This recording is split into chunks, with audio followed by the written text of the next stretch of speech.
King Vegeta. I can see the future.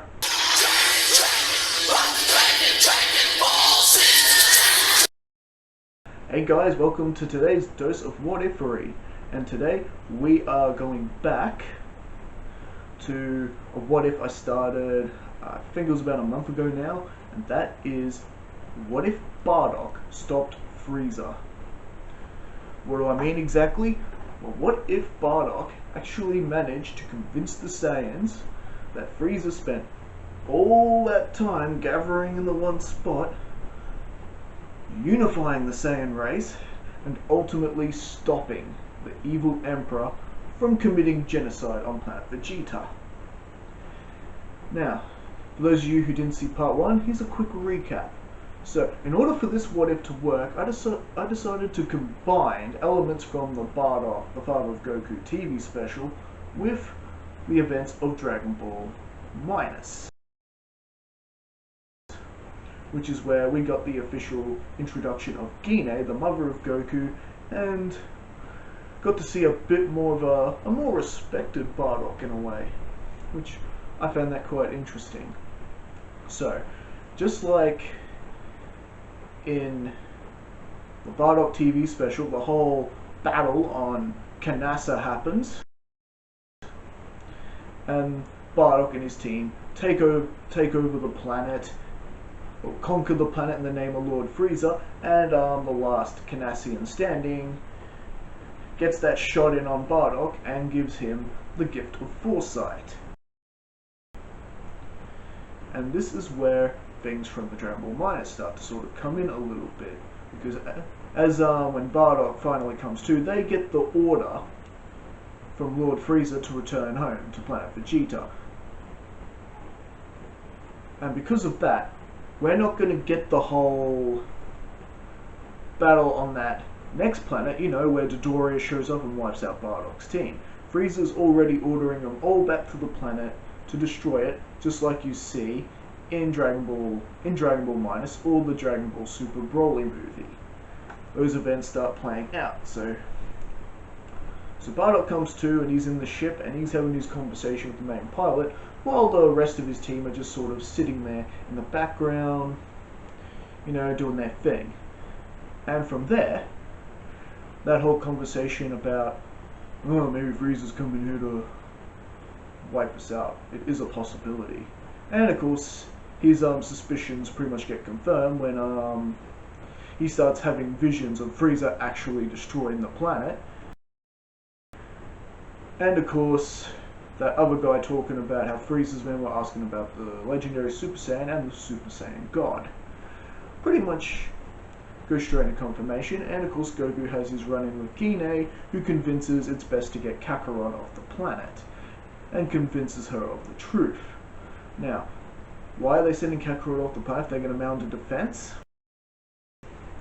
Just in case they fail, just in case they can't get King Vegeta or Queen Cassava to unite the Saiyan race into this final attack, because they're the two Saiyans that Bardock really has to convince. Not so much as the other low-level soldiers, it's the King and Queen he needs to convince. But these visions, this foresight he's having is the truth, that Frieza is indeed on his way to destroy the planet and wipe out every Saiyan from existence.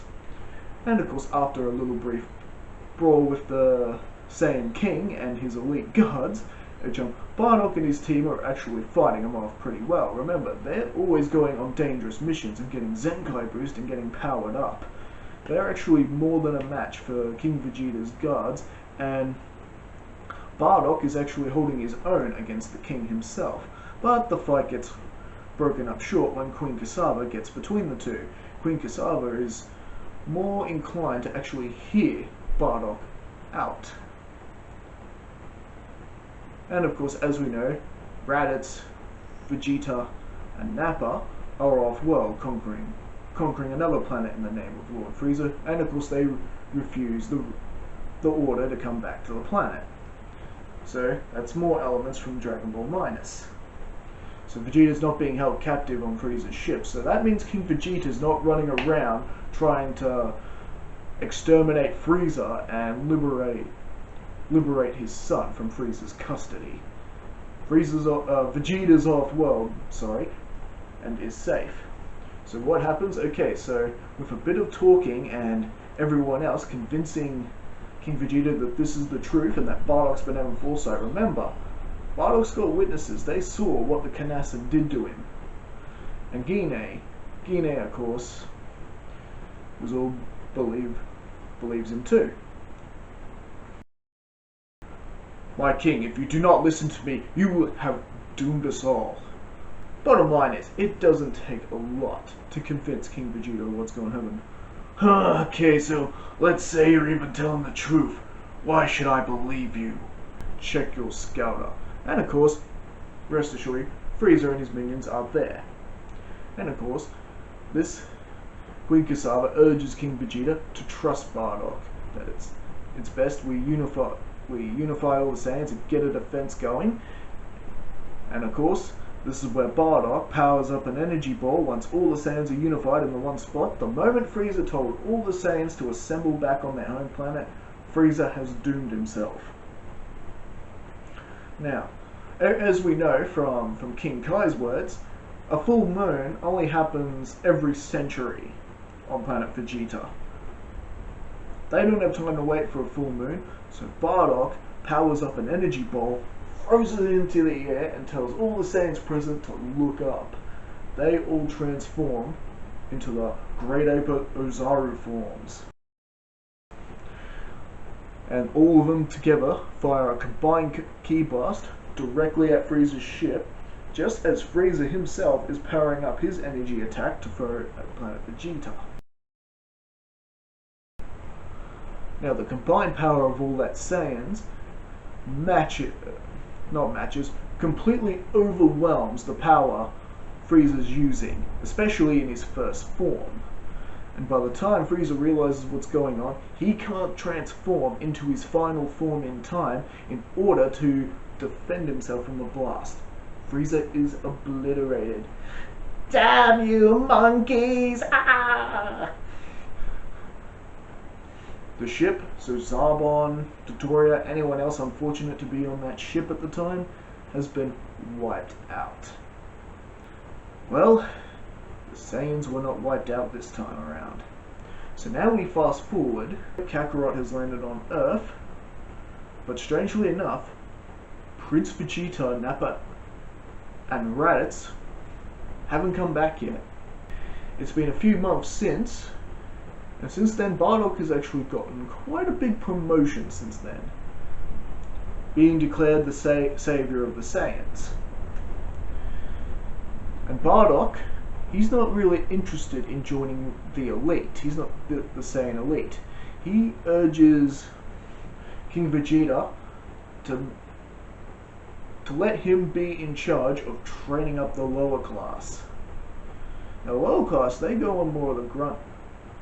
Because Bardock, remember, Bardock is considered a lower class warrior himself. Bardock understands the potential the lower class Saiyans have, especially considering that he was able to match the king just now. And a bit grudgingly, King Vegeta's like, very well. Personally, I think you're wasting your time training up these lower grunts, but very well, since you saved our race, I will grant you your request. Now, in the few months that this has been going on, Nappa, Raditz, and Vegeta have not come back home. They are still missing, as it were. And Guinea, she's a little worried. She's a little worried about, well, both her sons for that matter. Since Frieza's wiped out, she actually wants to get in a space pod and at the very least, go rescue Kakarot. But right now, King Vegeta is not letting anyone off the planet. He's not letting anyone off the planet. And why is that? The matter of King Cold. You see, King Vegeta knows eventually King Cold's going to come looking for his son. He's going to be looking for Frieza, or get some confirmation of what has happened. And so far, they've been basically just cut off contact from the Frieza force. And that's not the only trouble that's going on. King Vegeta is also starting to notice how many people are starting to respect Bardock, due to him being, which is very unsettling for King Vegeta. I don't get why they're worshipping this Bardock so much. I'm the king. I am King Vegeta. They should be bowing down to me. You know, a bit of that Vegeta Saiyan pride, that, you know, that sense of entitlement that we see Prince Vegeta in the main timeline have throughout the show. He's getting a bit of that. So it's very possible a bit of a rivalry starting to form there between Bardock and the king. King Vegeta's not liking this one little bit. So with Planet Vegeta basically on complete planetary lockdown, no one's allowed in or out. It's it's very troubling. It's quite troubling for Bardock and Gine, who basically want to get in their space pods, and with, well, Gine mostly. Gine wanting to leave and find her children. But it's just not happening. Now, as for Gine, she's actually getting stronger in this timeline, because Bardock is now put in charge of training the lower class. Gine's more keen to join in and get some training done herself. Because remember, she's especially more motivated. The fact of the matter is, it was a lower class warrior that saved the Saiyan race from Freeza. He had all those premonitions. He had the tactical battle plan to use all the Saiyans, Great Over Zaru transformations, and wipe them all, and wipe Freeza out. You know, Saiyan Elite, you know, this really was the wrong sort of thinking. You know, the type of thinking, you know, the Saiyans should never have had in the first place. But they only have that elite and lower class way of thinking because they were enslaved by King Cold and Lord Freeza. And that influence is going to remain for a little while, which is why King Vegeta is being as grudgingly towards Bardock as he is. And King Vegeta, he'd make often visits toward Bardock. He's like, so how are these lower class dogs actually doing? I would prefer you do not address my men as lower class dogs, King. So there's definitely a bit of rivalry, a bit of a heat doing. My men are proving just as capable as your elite. Need I remind you, King, that it was a lower class warrior that saved our entire race. And, you know, Vegeta's just sort of looking grudgingly, but he has to swallow his pride. With Bardock's raising popularity at the moment, if King Vegeta does anything to Bardock, this could end up turning the entire Saiyan race against him. Nah, if he's gonna do anything to Bardock, he's gonna have to wait. And that is when the scouters suddenly go off. Alarmingly, there is a huge power level heading towards them. Guess who? It is King Cold, looking for his son. King Cold is immediately requesting an audience with King Vegeta. And, well, King Vegeta and King Vegeta alone. Remember, King Cold is not the type. He's not the type to just sort of jump in all willy-nilly, kind of like the way Freeza was. King Cold's a bit more smarter and clever than that. And he's not just going to wipe out the Saiyans from orbit. Because unlike Freeza, I always believe that King Cold sort of recognized the value of the Saiyans. So at this point, he just wants to see King Vegeta. And King Vegeta agrees to go. Perhaps there's an opportunity here. Hey King Vegeta, how do you do? Tell me, have you seen my son Freeza around? His last transmission says he was heading towards planet Vegeta, but he hasn't checked in since. You wouldn't happen to know what has happened, have you? Rest assured, King Cold's not an idiot. He knows what has happened. Doesn't know the exact circumstances, but he knows what his son was going to do. Well, don't get me wrong. I understand the need to defend yourselves. We would have all done the same thing if the situations were reversed. I just want the truth is all. You tell me the truth, and we will leave things exactly the way they are.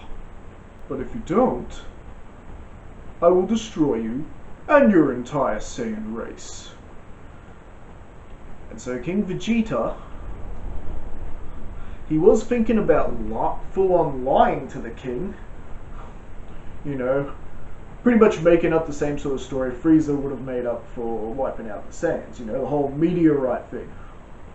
He could have gone, oh well, Frieza was destroyed by a meteorite. But no, he decides it's best to tell the truth. This might be an opportunity to teach Bardock a lesson. Actually, full-on betray him, have him executed. So he actually tells the truth of what's happened. And he tells him that this was all Bardock's doing. He threw an energy ball in the sky and Saiyans transformed and they fired and killed your son. It was all Bardock. I said don't do it. I tried to stop him, but he just wouldn't listen. Oh, I see then. Well, I want you to bring this Bardock before me immediately, and if you do, I will return your son to you. The door opens, and you just got a vision. We just see Prince Vegeta in kind of like those shackles, but futuristic ones, the ones that Frieza Force would most likely use, just sort of standing there with Raditz, who's about the same age as Vegeta, and a really gigantic Saiyan of Nappa. Just standing there. You bring Bardock to me immediately, and I will return your missing Saiyans to you. One Saiyan for the price of 3, including the prince. What's it gonna be, King Vegeta? And King Vegeta just sort of gets on his knees, does that whole thing, and goes, very well, sire. And he leaves his ship. And he tells Bardock and his entire team that King Cold wishes to see them all in order to negotiate. He makes up some sort of lie. He tells them that King Cold is simply wishing to negotiate the termination of their contract, so to speak, to end the enslavement of the Saiyans. He just wants to end it, let bygones be bygones. And Bardock, yeah, he's Bardock about it. He's very cautious about this. I'm like, what makes you think he won't just execute us when we arrive? Huh. Well, if that were to happen, remember, you have me with you. And your entire team with you. I've seen your power, Bardock. It's on par with mine. Together, we could take King Cold. If it comes to that. King Vegeta, of course, lying through his teeth. So, okay, they go up on a ship. And this is where Bardock gets another vision. He gets hit with another bit of a foresight. We don't actually see what that foresight is. I'm leaving that for a surprise later on in the video. But when it's done, Bardock's just looking very, very suspiciously at King Vegeta. Bardock knows something. Bardock knows what's about to go down. They then arrive in the ship. They arrive on King Cold's flagship and proceed to walk down the hallways. But something is wrong. It is completely deserted. There is nothing around. Not a soul. Something funny about this. You know, If anything happens, you will have to explain it, King Vegeta. Vegeta just sort of walks off the comment, who is basically walking behind the rest of the team. Then they are about to head into this really big room on the ship. And at that moment, King Vegeta uses this chance.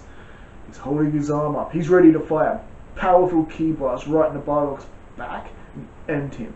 But before he can, suddenly, Bardock appears directly in front of him. Like looking, pretty much staring straight into the eyes of King Vegeta, and he says, "I know what you're about to do, King Vegeta. You are a disgrace to the Saiyan race."